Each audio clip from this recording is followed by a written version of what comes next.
Got a question for y'all. Be completely honest when I ask you this, alright? Did you take a shower today? Like, be honest, bro. Be honest. You can be honest with me, okay? I just want to know, because I just want to see if my subscribers, if my, like, you know, if y'all really clean like that, you know what I mean? I don't want y'all stanky booty people, you know, watching this video if you ain't take a shower.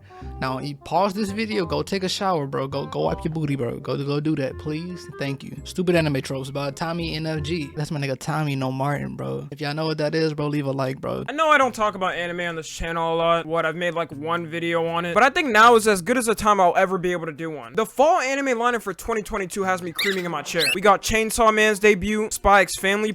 Spy X Family, that is a nice anime. I like it. It's really cool, really peaceful. I enjoy it. That and Mob Psycho, what else? Some other ones. Part 2, Mob Psycho Season 3, My Hero Season 6, The Bleach 1000-Year Blood War arc? Oh yeah, I'm ready to sit back and eat ass. But with all these animes coming out, I kind of thought back to all the tropes they have in anime that are just absolutely stupid as shit or ridiculous. Things that a lot of animes include because it's just how it's been for some time now. And looking back at some of these tropes, I kind of realized how much I fucking hate them. So I kind of want to run through some of these anime tropes that just pissed me off in this video. Some of them may piss me off more than others, but regardless, I'm just gonna run through them. And first, I want to start out with the one I hate the most. Like, if you're someone that's into this, unsubscribe from my channel right now. You should be locked up in an Alcatraz prison, have the key thrown away, and stay there the rest of your life. And I'm talking about none other than the lollies. Now, some of you watching this may be like, Tommy, I watch anime, and I don't even know what a lolly means. And if that's the case, good job, I pat you on the head for being an upstanding citizen. But let me just ruin your day real quick by giving you the definition of what a lolly is. A lolly is a female in anime that has a childlike appearance when they are actually not underage. The keywords in this definition are childlike. Here's an example from an anime that's known for having the best animation in the world. 7 Deadly Sins. How old do you think this girl right here? If you give me I'm giving you my honest opinion. She looks like 12, maybe 12. You know, maybe even younger. But how is she gonna be? 39, 50, maybe. Here is. Most of you would probably guess without knowing her at first. 7 or 8, 8 or 9, maybe 10 or 11, but that's really pushing it. That girl right there is 1,000 years old. Yes, you did not mishear me. She is 1,000 years old. Tell me in what type of world where a girl looks like this and is 1,000 years old. That is a child! She looks like her first day of second grade is tomorrow morning. Does no one in their team sit them down and tell them... disgusting. Bro, why? What is wrong with you? What is wrong with you niggas? You niggas is nasty. Yo, I just, like, really though? Why she gotta be a child, like, even though she's not a child, but still, bro, like, I did notice that a lot in some animes. That's why I really don't be watching anime like that. You niggas be nasty, bro. And then, not to mention, bro, how they be having them doing all type of, like, sexual stuff, bro. It just be weird to me, bro. I gotta do better, bro. Hey, Japan, do better. Thank you. Okay, this might be a little weird. She clearly has the body of an 8-year-old, even though she's 1,000 years old. So maybe we should think of changing it to something more mature. Get the fuck off the team. You know how we like them. You know how we like them looking. We like them looking young. The worst part too in 7 Deadly Sins is when she ends up with Bond in the show. Because Bond is someone who is 34 years old, 6'11", and straight up looks like a full-grown man who could play in the NBA full-time. So how does this man end up with a girl who looks like she just learned her multiplication tables? And when I say the photos of them together are scary, they are. Like this, like this, hey, like yo, this. Chill. And probably the worst one out of all of them, like this. Dude, y'all gotta be sick in the head to like this. Who took their time to draw this, right? This child giving birth. And this nigga here, bro, you one of them, bro. You EDP for real. Like, bro, 1,000 years old, but you look like you 8, 9. Like, oh my, man, y'all know what y'all doing, bro. Y'all know, hey, you know what you doing, bro. And I don't like it. Is she? No. Oh yeah, that's definitely pregnancy. Wee woo, wee woo. He is a sex offender. I repeat, that nigga is a sex offender. Lock that motherfucker up and throw the key away because he is a sex offender. There is no denying the fact that he is a sex offender. You're not slick, Bond. The worst part about this whole scenario is that technically she's the offender in this scenario. Because Elaine in the show herself is 1,000 years old. And he's 34 years old. At least make it make some type of sense. But oh, it's not just in 7 Deadly Sins. That was one single example. There are hundreds of animes like this where they use the same trope. And before the weirdo Discord mods come in my comment section talking about, Tommy, this is drawing, bro, relax, you're over the age of 18, why are you so worried? Bruh. Y'all know damn well that they're just making them these ages so they can pass it as not sexualizing kids, right? Of course the creators wouldn't label them as 8 years old and put them in the most sexual positions ever. That's a one-way ticket to prison. I swear, not even R. Kelly was that stupid. But if you're really trying to defend this with all your heart, we already know how you look like. You're probably a Reddit or Discord mod. Maybe you play Genshin Impact. No, scratch that. You definitely play Genshin Impact. Got Dorito crumbs all over your shirt, body pillows stacked up in the back of your room, and you either look like this, or like this. I've never seen someone defend the point of lollies in anime without looking like one of those things. It's just really fucking weird that so many mangas to this day still do this, and so many people will go out and either buy the mangas or just watch the animes. Do you not feel shame? Do you not feel disgusted? Anyways, the next trope I want to talk about, I'm gonna call it a little something like explaining the ability at the stupidest time ever. Now, in nearly every anime that's not so bad. I don't know. It's sort of cool, don't you think about it? Like, think about it, you know what I mean? Like, what's an example? Has some type of power system and fights in it. There's always a multitude of different characters with skills only they can use. It's bound that they'll end up fighting each other eventually. But what I don't like about these fights is when in the middle of the fight between two people, one of them just stops and starts to explain their ability and everything they can do to that opponent. With this one finger, right here. This one finger, I can tear apart your.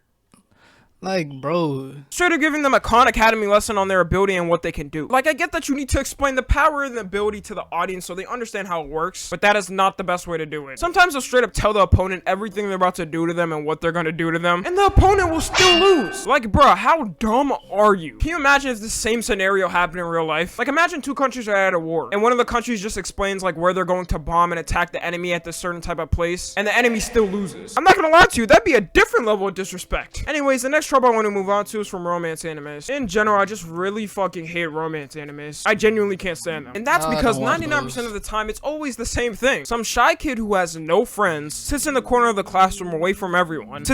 Bro, what's them anime tropes? It's like whenever the guy, he's like shy, he's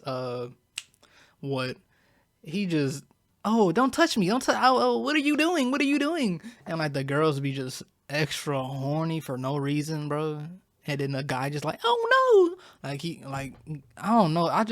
I'm like, bro, that's just so inaccurate, bro. And it's like, bro, what's up with y'all? Like, bro, y'all some sex offenders for real, bro. Especially this one anime, bro.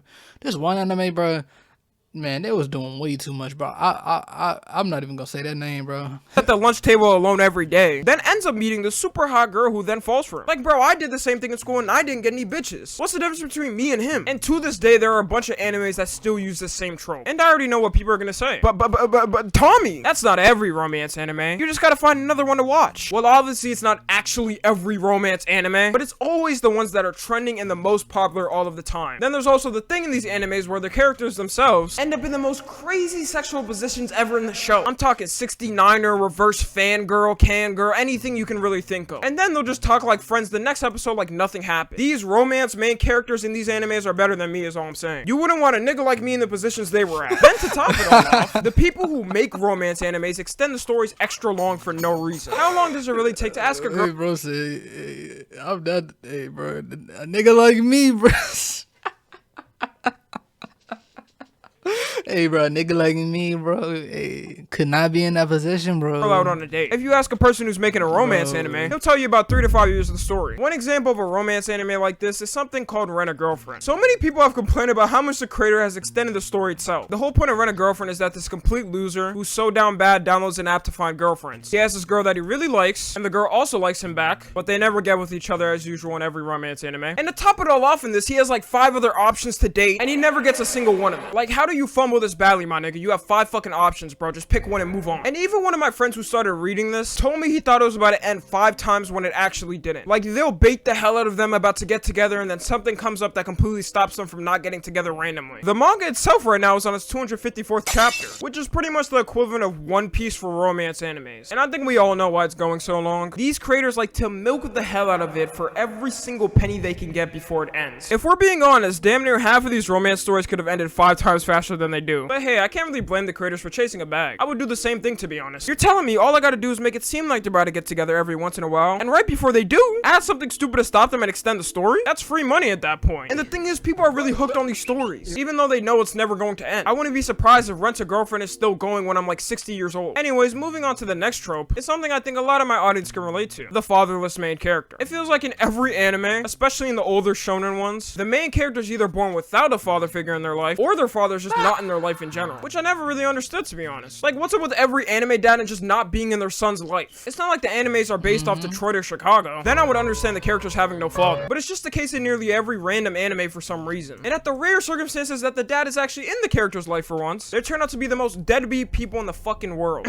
Yeah, I'm looking at you, Jing. Yes. Yeah, I'm looking at you, Dio's dad. I don't even remember your name, nigga. Anyways, the next trope we got I like to call is the useless female character. I'm talking about that typical shonen anime shit. When they set up the female character to be extra strong, train every single day to master their powers, learn every single ability in the book, psychoanalyze every enemy to ensure that their win is guaranteed, and at that point I'm like, okay, I'm ready to see this girl whoop somebody's ass with all of these abilities she's mastered. And then the creators just go like, alright, we set her up to be this powerful, she has all these abilities, you know what, give that bitch a healing power real quick and make sure she forgets everything she learned. Wait, huh? Like, bro, what happened? Then to top it all off, when they do actually get in a fight, they end up losing the fight they get in, and the main character just swoops in to save the day like he's Prince Charming. And I think we all know which character fits in this exact category without me really having to say it. Sakura. Every time Sakura yelled for Naruto, I just wanted to punch my monitor. Because the thing is, we know Sakura is strong. This is the same girl who trained with Tsunade and got her ass whooped so she could become stronger. But of course, they had to give Naruto his character development. So anytime she didn't have the upper hand in a fight, she just yelled for him. There were rare times where she did actually use her strength in the show. I cannot deny that. But I can count those amount of times on my fingertips. Now, luckily, there's good news on this. It has gotten better in newer animes and stories. Like, I know Jujutsu Kaisen has fire-ass female characters that are strong as shit. But man, in all of those old shonen animes and all the animes in general, it was always like this. You can look back at every single old shonen anime and I guarantee it's like that. Anyways, the next trope we got is when they tease someone's death in the anime and it just doesn't happen. This happens so much at this point, I really don't get surprised. It's when in the story, they pretty much save someone on the brink of death because of plot. Like, they'll be damn near a lifeless corpse. Every single one of their vital organs is destroyed. They have no heart rate or no pulse. And all of a sudden, they get saved by some miraculous way, which makes no sense. The main culprit of this, I would say, is the most popular series in the world in general, One Piece. Now, y'all know I love One Piece. Never seen it. Never seen it. Too long for me. Don't care. Boo boo. Deal with it. Fight me about it, nigga. I thought so. It's still one of my favorite anime and mangas of all time. But holy shit, the amount of times One Piece does this in the story is kind of insane. An example of this I can remember off the top of my head is a character named Pell. Also, I want to add this, but spoiler warning for One Piece Alabasta arc if any of you guys are watching it, just in case. Pell was a part of the Alabasta arc of One Piece. And towards the end of it, there was a bomb that was going to explode the entire city. So he decided instead of it doing that, he was going to take it to the sky and just sacrifice his life instead of everybody dying. Then boom, the bomb exploded and it looked like it completely obliterated him. But guess what? In the next couple of episodes, it turns out he was alive! What type of mofo could take a Hiroshima blast to the face and be alive to tell the story? It got so bad to the point that fans started speculating that it was censored due to 9/11. Yes, this is a real story, I'm not joking. Because 9/11 happened around the time the chapter came out, people thought Oda censored it because 9/11 happened. But nah, it was definitely false because this happens about 10 other times in the story. The next trope we got in animes that annoy me is fan service. Now, fan service has always been a thing in anime since the end of time. If you don't know what fan service is, it's pretty much shots in anime to make niggas that are horny happy. But there's some animes where it's to the point that it just ruins the plot. Like, they could be in a dead-ass serious conversation of how they're going to deal with something, maybe defeat the next major threat or villain in the universe, and some girl just comes out of nowhere with her milkers flying everywhere. You know it's bad when it gets to the point where it annoys the horny mofos. Like me, it gets me mad. That's a hard audience to piss off. And don't get it wrong, I like my occasional fan service in an anime, but I also actually like the plot itself, like the point I'm actually watching the show for. An example of an anime doing this all the time, and I mean all of the time, is Fire Force. I can't really watch this shit anymore and take it serious. When you have a character whose main ability is supposed to be fighting with fire, but just beats people up by stripping nude, you know people aren't reading it for the plot at that point. Might as well just make the whole story that thing and rebrand it as a hentai. That'll make you more money in the long run. Now, these next couple tropes, oh my gosh, bro, I hate, like, that's why I don't like watching anime, bro. Like, bro, you watch some anime, bro, you just watching, you just chilling, bro. And you see some butt-naked, big booty girl pop out of nowhere, bro. Somebody walk in your room, now you just confused, bro, and you don't know what to tell them, bro. I'm just watching anime. Like, no, bro, it's breast on my screen. It's big breast on my screen, bro. That's a problem, and I don't like that.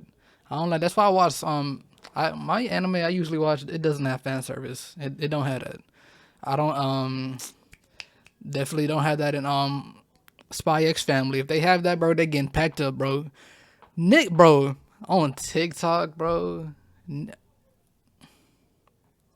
Twitter, on Twitter, bro, they just do Anya so dirty, bro. Grown men doing, bro.